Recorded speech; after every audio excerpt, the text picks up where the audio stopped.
Olá, seja bem-vindo ao canal Histórias em Geral. Hoje iremos falar um pouco sobre a chamada Revolução Chinesa. Refere-se a dois momentos da história chinesa: a Revolução Chinesa de 1911 e a Revolução Chinesa de 1949. E no ano de 1911 terminou o período dinástico do país.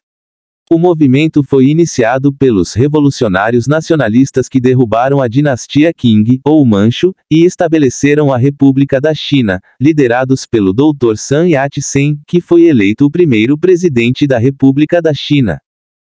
A Revolução Chinesa de 1949, também conhecida como a Revolução Comunista, teve como principal característica a tomada do poder pelos comunistas. O país foi chamado de República Popular da China e Mao Tse-tung era o chefe de Estado. Desde então, a China se tornou um país comunista. Já se inscreva no canal, deixe o seu like, ative também o sino das notificações, que é muito importante para que você fique por dentro de tudo que acontece no canal. A Revolução Chinesa de 1911. O Império Qing foi marcado por uma série de invasões estrangeiras no século XIX. 4 grandes guerras levaram à rendição dos territórios e concessões a estrangeiros. Houve 2 guerras do ópio, entre 1839 e 1860, a Guerra Sino-Japonesa, 1894 a 1895, e a Guerra Russo-Japonesa, 1904 a 1905. A China perdeu parte de Hong Kong para as guerras do ópio e foi forçada a abrir seus portos ao comércio internacional. A Inglaterra também exigiu liberdade de movimento no território da China. A China perdeu a Manchúria e a Ilha Formosa, Taiwan, para os japoneses. A ausência dessas áreas foi essencial para a perda de soberania sobre a Coreia. Outro golpe foi a Guerra Russo-Japonesa, quando os japoneses reivindicaram território no nordeste da China. Outro acontecimento importante foi a Guerra dos Boxers, 1899 e 1900, que visava combater a invasão estrangeira do país. Todos esses eventos alimentaram o processo de nacionalismo e motivaram ideias revolucionárias. O imperador Qing até tentou uma reforma constitucional em 1906 para manter o controle popular. Ele também ajudou a modernizar as forças armadas e até descentralizar o poder. Em 1905, o líder Sun Yat-sen fundou o Partido Nacionalista chamado Kuomintang. O partido se opôs à monarquia e, mais importante, ao domínio europeu no país. O declínio era inevitável e uma aliança revolucionária substituiu o império.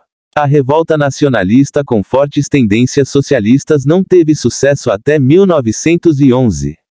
Portanto, o país esteve atolado em uma guerra civil por muitos anos. Esse cenário se agravou principalmente com a morte do líder Sun Yat-sen em 1925.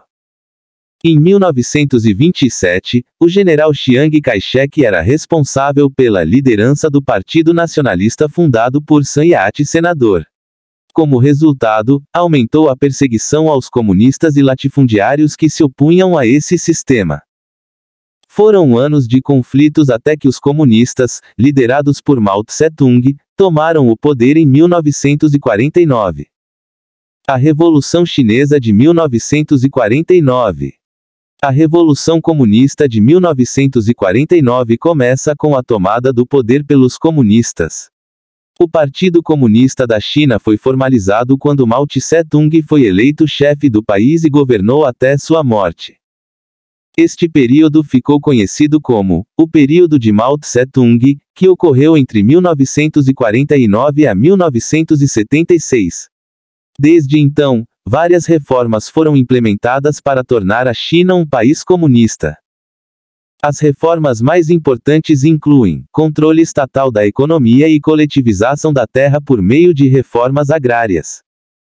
A situação no país era instável. Depois de anos de guerra civil, as pessoas ficaram descontentes e a fome e o desemprego voltaram. Em 1950, o Tibete foi conquistado e se juntou à China. A China comunista desempenhou um papel de liderança na Guerra da Coreia, 1950 a 1953, pois também era aliada da Coreia do Norte.